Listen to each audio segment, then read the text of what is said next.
বেশি সরল মানুষের পাঁচটা বৈশিষ্ট্য থাকে।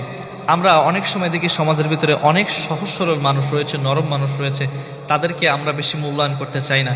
কিন্তু এই সহজ সরল মানুষের ভিতরে কিছু কোয়ালিটি রয়েছে, কিছু গুণ রয়েছে। আজকে এই সরল মানুষের পাঁচটা গুণ নিয়ে আপনার সামনে আলোচনা করবেন ইনশাআল্লাহ। এক নম্বরে, যারা বেশি সরল তাদের রাগ একটু বেশি থাকে। দেখবেন যে সহজ সরল কিছুই বলে না, নরম সরম, কিন্তু যখন রেগে যায় তখন দেখবেন যে ওর মতো রাগী মানুষ হয়তো ওর আশপাশে আর কেউ থাকে না। একটু সরল মানুষ যারা, তাদের রাগ একটু বেশি থাকে। দুই নম্বরে, অল্পতেই তাদের মাথা গরম হয়ে যায়। কিছু না হইতেই দেখবেন যে হঠাৎ করে পার রক্ত মাথা উঠে গেছে এরকম মনে হবে। অল্পতেই তারা বেশি বেশি রেগে যায়।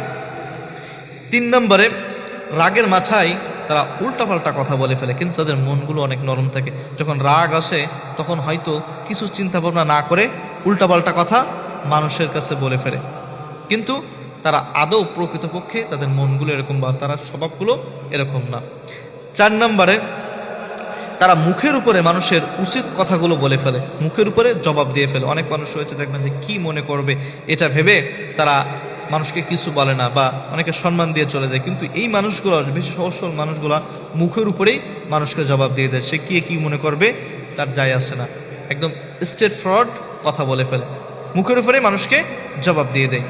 পাঁচ নম্বরে, একটা মানুষকে কষ্ট দেওয়ার পরেই সে পরবর্তীতে সে নিজে নিজে অনুশোচনা বোধ করে, নিজেই কষ্ট পায়, হাইরে এই মানুষটাকে কষ্ট দিলাম, কি না কি মনে করবে, পরবর্তীতে সে নিজেই কষ্ট পায়। বেশি সরল মানুষের কয়টা বৈশিষ্ট্য বললাম? পাঁচটা বলেছি। এক নম্বর কি, তার রাগ একটু বেশিই থাকে।